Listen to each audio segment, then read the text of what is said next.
Namaskar and welcome to NatStrat Conversations. My name is Pankaj Saran and I'm very happy to welcome you to another episode of our podcast. We bring you issues relating to geopolitics, security, technology and economy.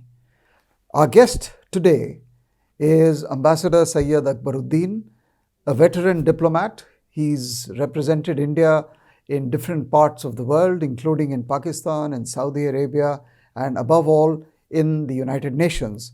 He was India's ambassador to the United Nations in New York, an insider who has years of experience on multilateralism and how the United Nations works. He's also an author of a book which he has written recounting some very crucial moments of his career in New York. We will discuss all this and more with him today. So Akbar, thank you very, very much for being here with us and for the time. And I know that you're based in Hyderabad. So welcome to NatStrat. Thank you, Pankaj. And it's a pleasure to meet with the old friends and to recollect things which have been in my distant past. As you know, I've moved on from being a diplomat to now being the dean of a public policy school.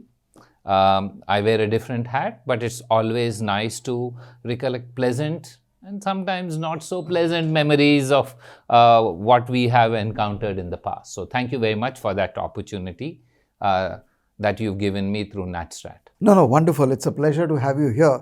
In fact, let me just begin the conversation by what you just said about your new hat. As Dean of the Kautilya School of Public Policy, you have made a big transition from diplomacy to academia and to mentoring a new generation of Indians. I want to begin this conversation by asking you, in this short second career of yours, what are your first impressions about the quality and the morale and what kind of sense do you get in the campus about the new generation of Indians whom you are training? A little bit about that. Yes, I think it's a fair question because most of my day now is spent with young Indians. They are a very diverse group, primarily because they come from on our campus. For the course that we offer, there are Indians from 17 Indian states.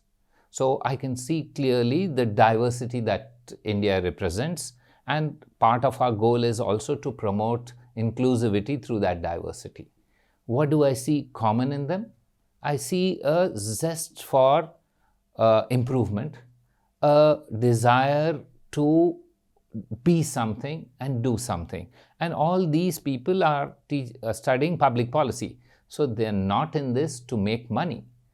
If they wanted to make money, they would be perhaps be doing MBA or commerce, etc.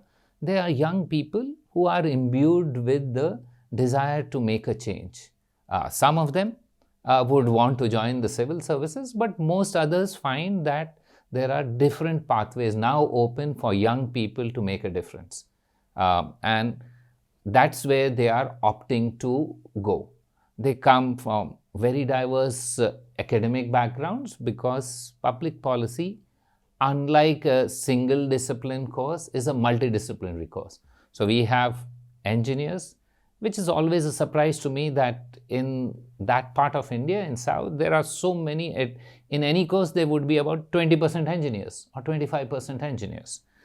So there are a lot of engineers, but there are architects, they are civil rights campaigners, they are people who want to join politics actively.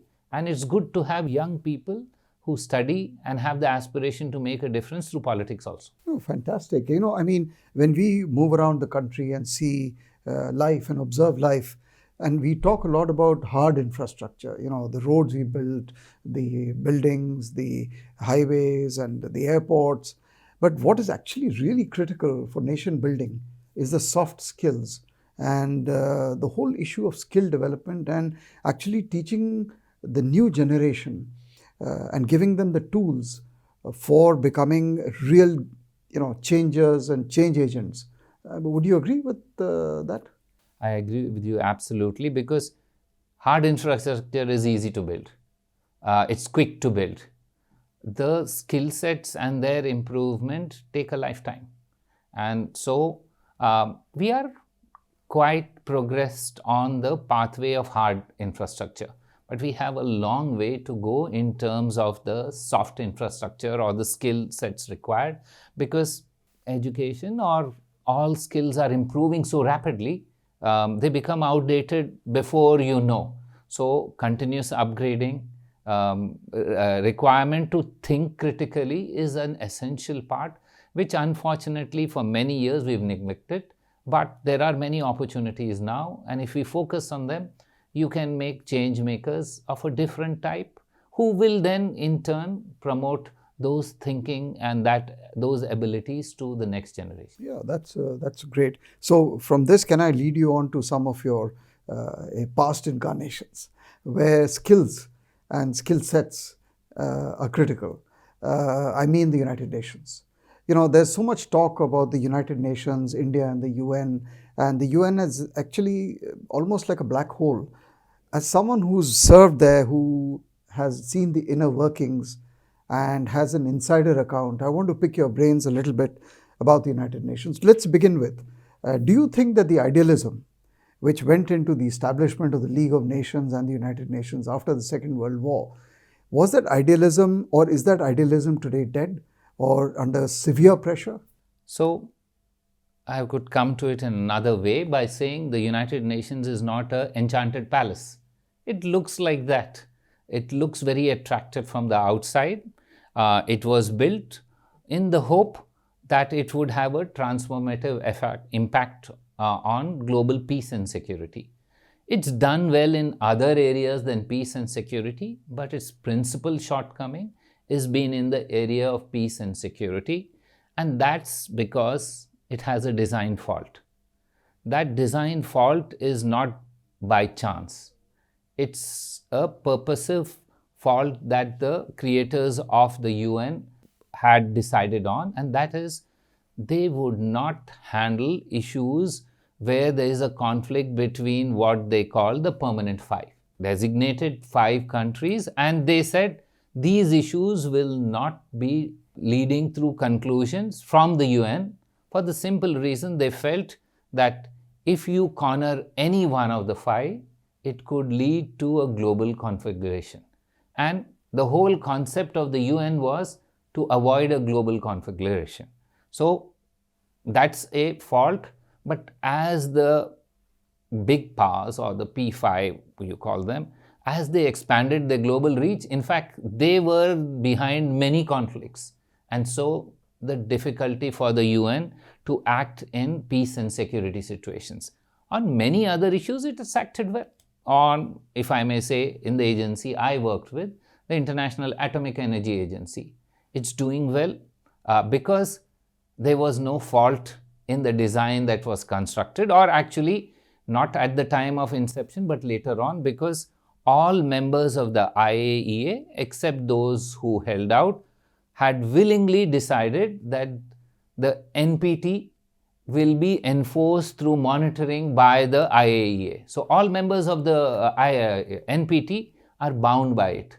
And so it has a different role to play compared to the UN in peace and security. And also in other areas of development, as health, there are many areas where children, education, culture, the UN agencies have been doing a reasonable job. I wouldn't say outstanding, but a reasonable job in those areas. So yeah, the question is, whose United Nations is it anyway? Or who owns the United Nations? Who has a stake in the success of the United Nations? So in one way, I would say that the United Nations is the playground of the small states. If you look at the entire UN membership, about 110 of the 193 members have populations of less than 10 million. So you can see the majority where they are. So it is these states who do not have other fora, who cannot afford to engage in other platforms, feel that this is the only platform for them. And since there is a legal imprimatur on it, they have been lucky that they say everything else, all right, but the UN is primary. And so I would think, if there are is there a core constituency for the UN? Whose it is? It is of these small states with population of less than 10 million. But is their voice heard? Does not matter if their voice is heard or not in one way, because there is no other place for them. At least they have a place. Their voice may be heard sometimes in some areas because they group together where they can. In some other cases, they have differences among themselves also. But the reality of power play, which you have witnessed inside, is something else, where this principle of one nation, one vote, equal sovereignty, I think that is one of the takeaways from the book that you have written about how unequal the world is from within the United Nations. Can you shed some light on what you've seen? How dirty is it, or how ruthless is it, or how mean is it? So, as I said, this design fault permeates every aspect of decision making in the UN. So, you have a two-tier system. You have the 5 anointed and the rest. Now, in many cases, these 5 anointed don't have a legal authority, yet they have expanded their roles into everything. So, they are only supposedly permanent in the Security Council, but they have permanence in the Economic and Social Council. They have permanence in the ICJ until we dismantle that permanence, but they have expanded by what is called a cascading effect. That is, because of their status in one, the cascading effect has permeated everything else. They wanted to be in the budget, they want everywhere a permanent role for themselves. And while they have succeeded to a large extent, it is the principal source of the UN disintegrating in terms of effectiveness, because the others soon have lost interest or realize better to go outside rather than stay in a forum where they are treated unequally.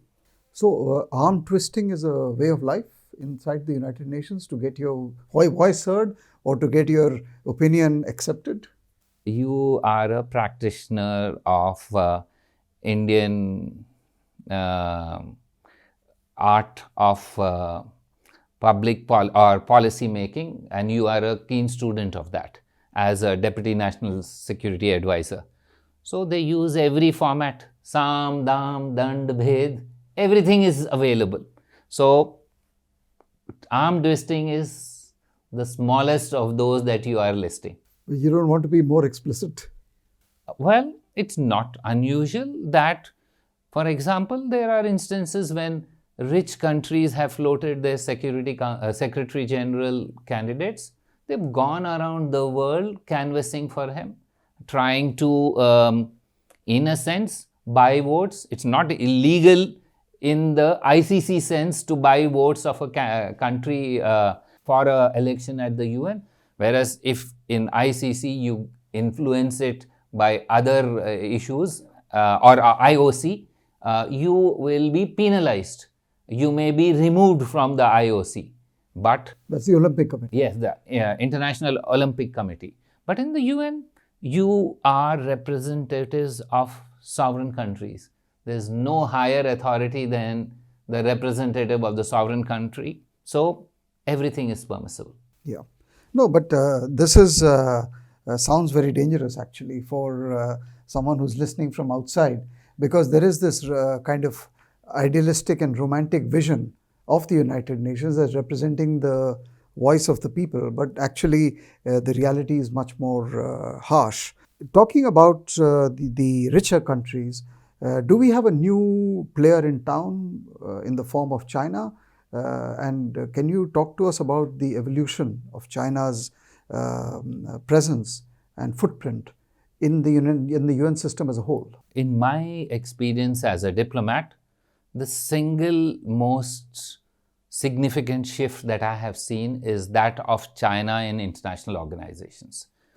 I was first a diplomat at the UN in 1995.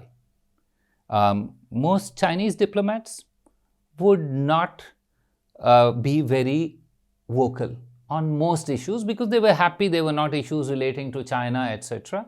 And they wouldn't be very forthcoming to support other countries. This was 1995. Quiet, doing their work, ensuring that Chinese interests are not impeded, but not doing much more. And they used to contribute about 3% of the UN budget then.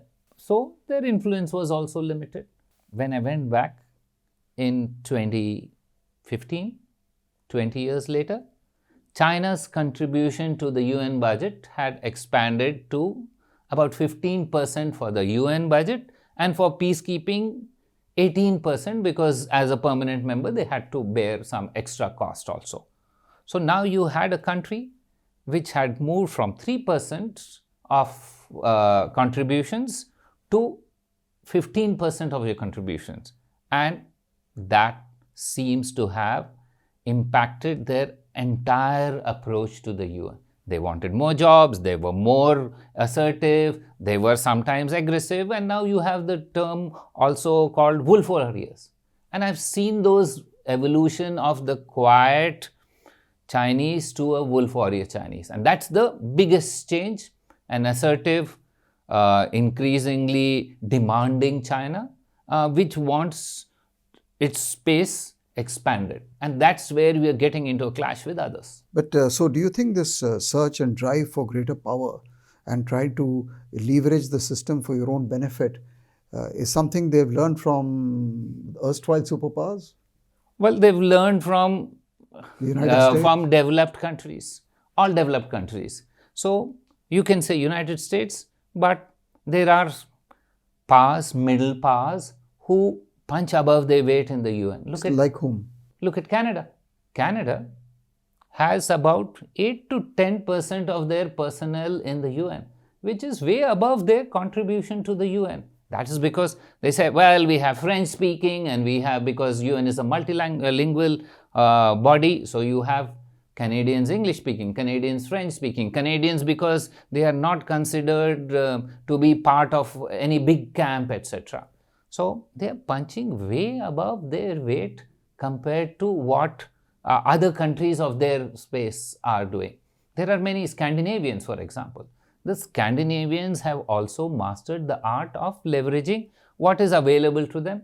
Look at all the special envoys of the Secretary General. Most of them mediating are Scandinavians. How did these small countries with populations of 5 million, 10 million, 15 million get these roles? So this is a game the West has played for a long time, and the Chinese are now getting into the game. They're doing it in a rather crude manner because, when I was a young diplomat, there was a book called The Ugly American. Yeah. It dealt with the Americans in Southeast Asia and how, because of their lack of cultural sensibilities, they were, despite wanting to spend money, do good, they were only being perceived as totally different, ugly Americans. I think the Chinese are on their way soon to become that, because the way they are engaging with other diplomats of small countries is amazing. Once you have somebody speak something which is not compatible to Chinese interests, the phone goes to not their foreign minister or their foreign secretary, it goes to the president of that country's office, and their ambassador or the PR is asked to please tone down. And I have seen that happen in case after case. So, is that what it takes to be a major power today, being in ruthless and single-minded pursuit of brute power and influence? Yes, there are many facets to this, but clearly a centralized decision-making system which is able to immediately correlate their interest in one area and to push buttons in another area is key to being globally active as a key player. So if all major powers are going to play this game and use the system for pursuing their narrow interests, where does it actually leave equity and honesty and justice in the whole system? Because if they're all in it together and they've all pursued these paths in their own ways, aren't they all the chips of the same block? I mean, in a sense. Well, all states are supposed to be the chips of the same block. Um, they have differing values, but common interest of pursuing their national goals. And so it's not unusual. We can see that at play in the UN because it's visible with different countries. But it happens in capitals all around the world. It happens here in Delhi too, Pankaj. So, coming to Delhi, I want to ask you, do you think we've played our cards well in the United Nations from a historical perspective? What's been our track record? What would you say in hindsight? And of course, I would like you to talk about what you think should be the future trajectory. But first, So I think we at some stage made one cardinal mistake, and that has come to haunt all our engagement with the UN. And we did it at nearly the inception. And so everything that we have been doing at the UN has been colored by that, driven by a sense of idealism, a thinking that the UN is not a political institution but a fair, liberal, democratic institution. We went to it as a pleader in a case. right. And that's where we got caught for the rest of our stay here. Everything we have done is colored by that one step that we took. And so I would think that our experience could have been very different had we avoided or in some way navigated that step through other means. We somehow trusted the United Nations, or we had this sense that we would get justice from them. Yes. That's what we thought, that this is an institution which will be impartial, which will be fair, but at base, all international institutions are political. And we made the cardinal error of not recognizing they are political.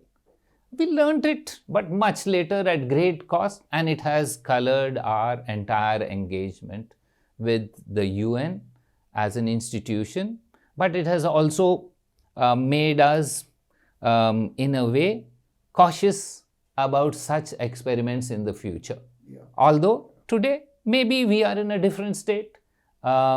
We can take calculated risks that we couldn't take there, but it still haunts us.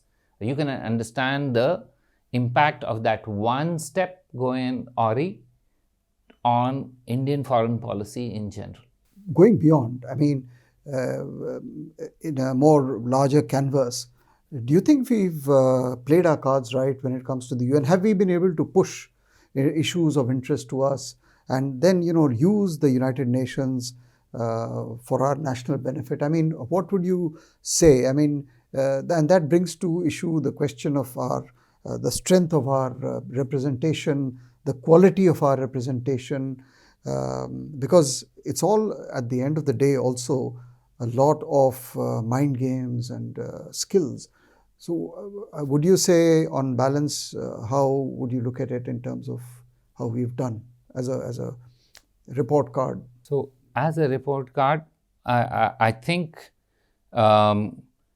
we've played a defensive game, and all our effort and energy has been in playing defense. We initially were an assertive player. For example, we were the country which brought racial discrimination and apartheid to the UN agenda. And at that time, our initial or primary goal was also discrimination against Indians in South Africa, and then we expanded it for everybody else, etc. But these were early days, 1946, 47, 48. I think the euphoria of the colonial, post-colonial era. Right. Also, initially, we also were a leader in decolonization. So, the UN actually has played a good role of about 18 UN members were decolonized through the process after the UN was set up. So, they were important initial roles. But our later defensive arrangements, because we had to protect our national interest, our boundaries, our threats, etc., we started playing a defensive game, and that's where we have focused on. And of course, the opportunities are lost when you play defensive. You don't see opportunities which otherwise you would have utilized.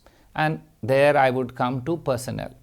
You see, our entire approach in personnel is that we look at postings of foreign service personnel as opportunities to go to a good place or not so good place, or a challenging place or not so challenging place. Now, unfortunately, most UN organizations are in reasonably comfortable places. So we have failed to develop a cadre of young professionals who are extremely well versed in the nuance, not because of their fault, but because we have this system that once you go to the UN, you can only go as either the permanent representative or as the deputy permanent representative, because they will say equity demands, you do other things, other people get a chance. So we have failed in producing diplomats who are skilled in the nuances, because it's a skill that can come with experience. It's not rocket science, but it comes with experience. There are very few diplomats like me who spent maybe about 12 years with the UN system in various places. Most people do 6 years. That's about the maximum. So I think we've again failed in not realizing professionalism demands. It does not matter whether it's a good place or not place. Some of our most interesting places may be the most difficult places. So, but we looked at the broader question of equity and we lost direction in that. We talked about the Chinese numbers or the Canadian numbers. What about Indian numbers? Are they growing? Are they the same? Isn't that a big issue of getting your people inside the system at all levels?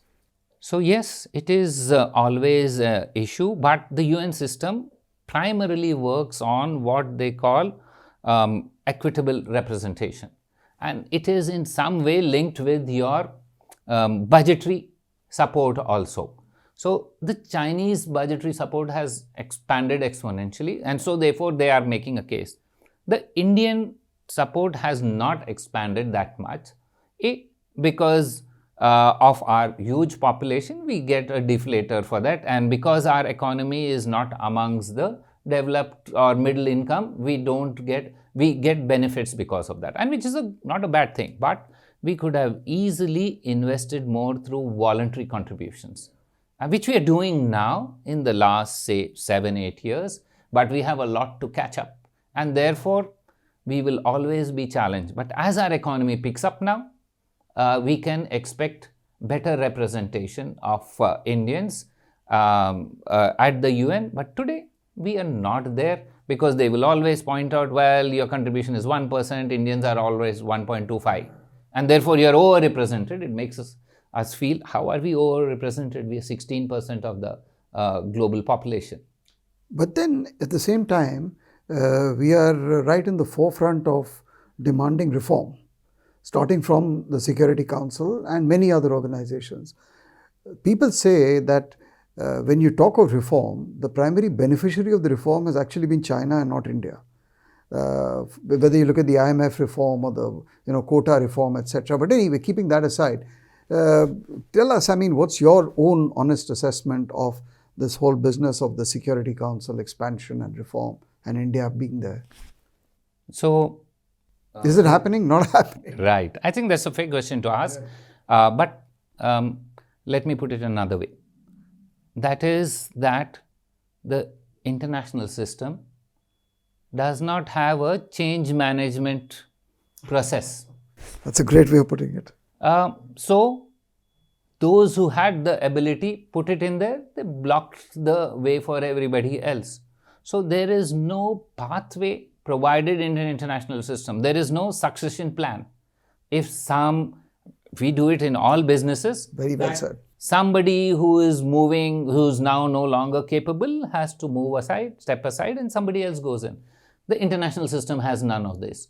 And therefore, to think that a institution will now allow change when that somebody is still in authority is I think, a fool's errand. Correct.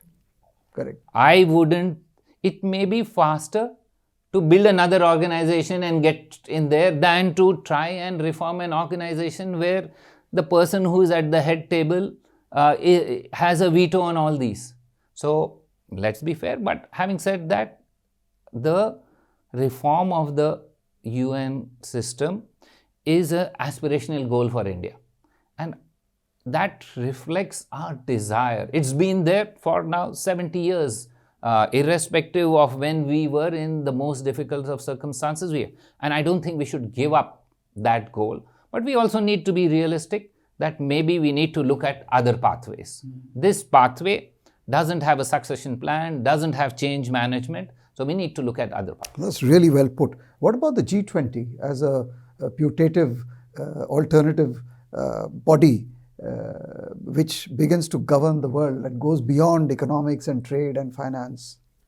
I mean, as an example. Sure. So I think the G20 is doing well in the areas you just listed. Trade, finance, maybe a little bit of climate also, environment. Yes. The challenge for the G20 to move into areas of peace and security is simply, there are some in that organization who've gamed it that I won't gain from this.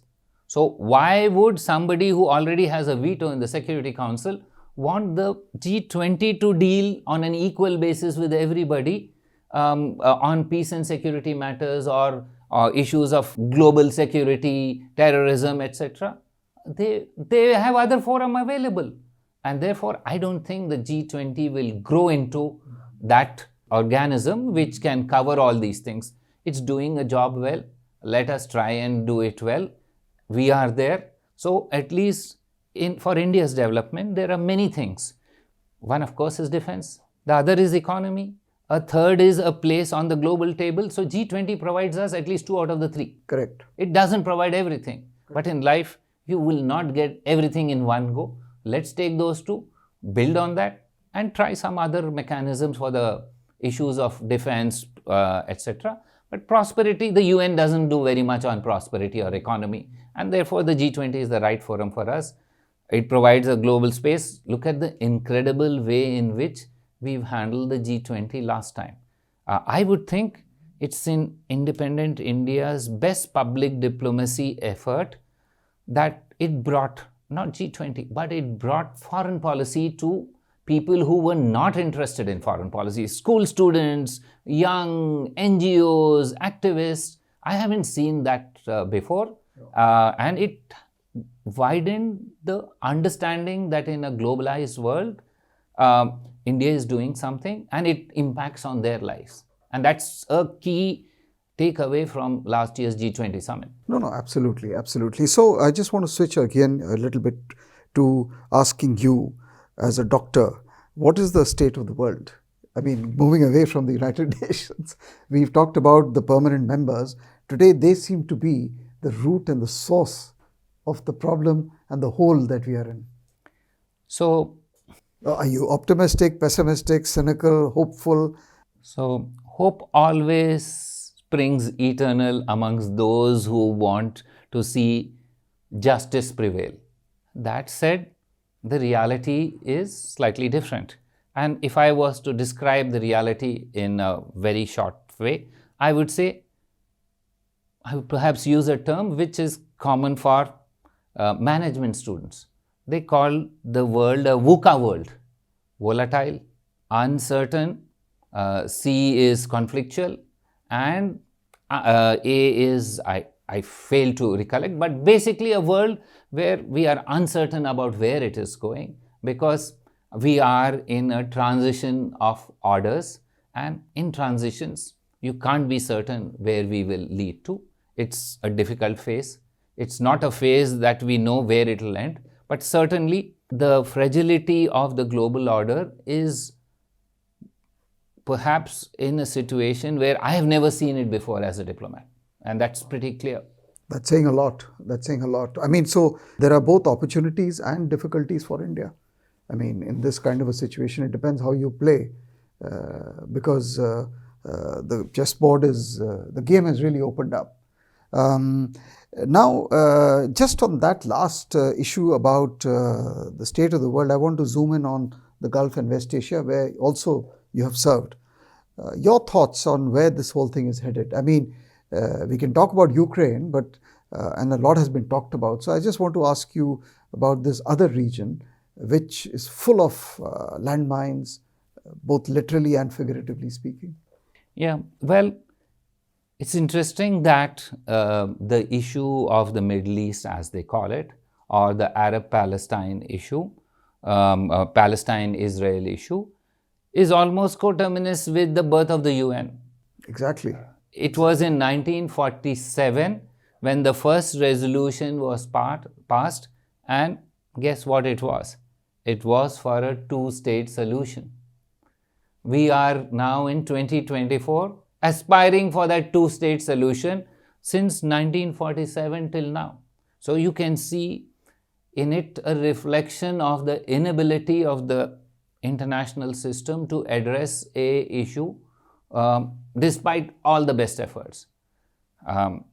So what can we do now? You can't resolve it.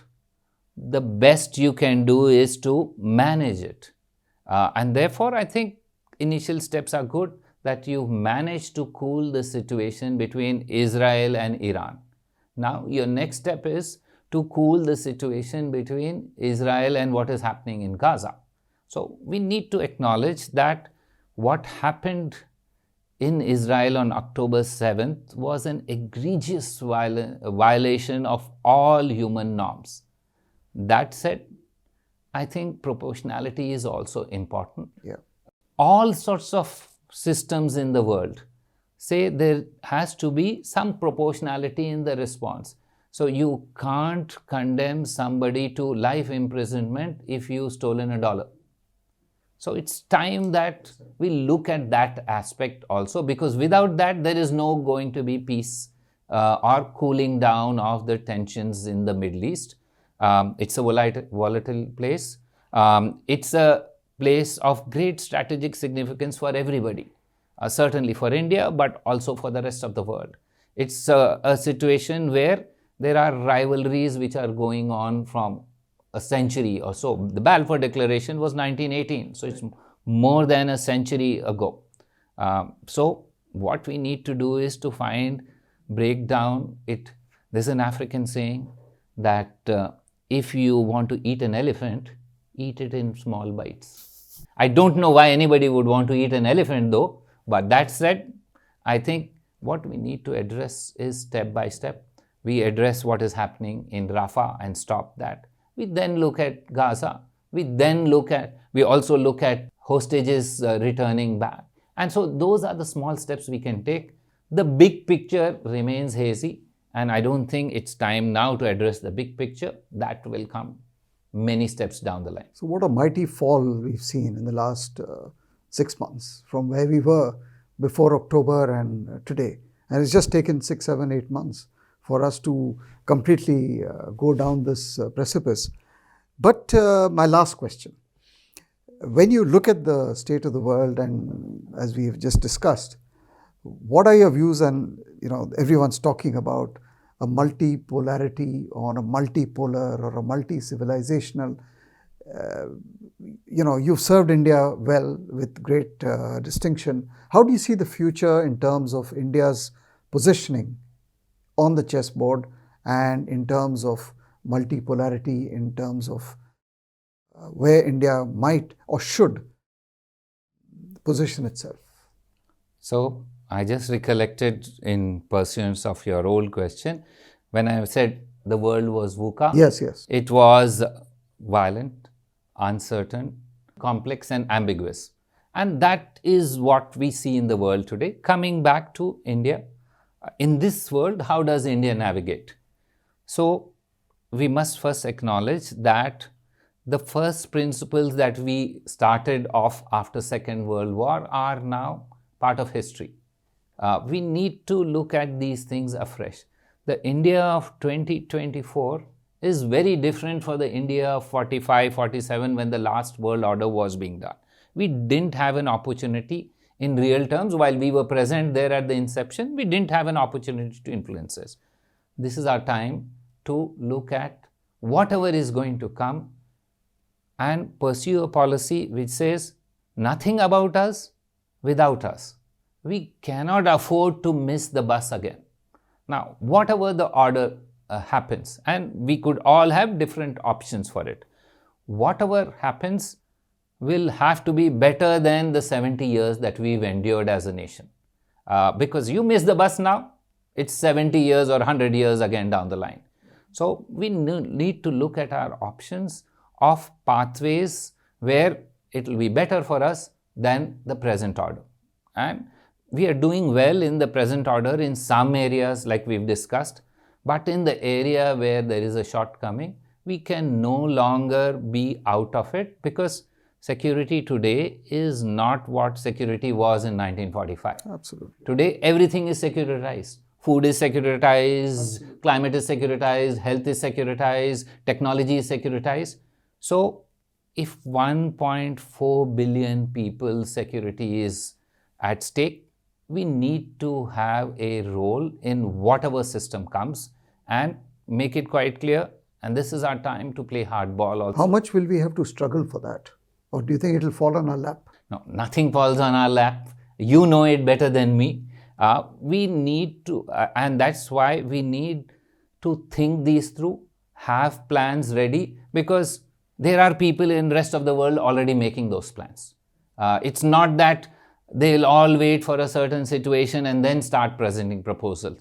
We need think tanks like yours to start thinking, schools which are thinking on these things to think, put options, have debates, discussions, because national security is too important to be left to only those who know about security. This is a much broader expanse now. Well, thank you, Akbar. That's been a really fascinating tour de horizon of the whole landscape, and I'm particularly happy that you told us about the inner workings of the United Nations. But there's so much more to discuss. Maybe we could do it some other time. It's an endless and a constant discussion to have. But thank you so much, Akbar, for coming on the show and spending time all the way from Hyderabad. Thank you very much. Thank you, Pankaj, for that opportunity. Thank you. Dear guests, thank you very much for joining us and for listening to this conversation with Ambassador Syed Akbaruddin. I hope you enjoyed it. Till we meet again and till our next episode, goodbye, thank you, and namaskar.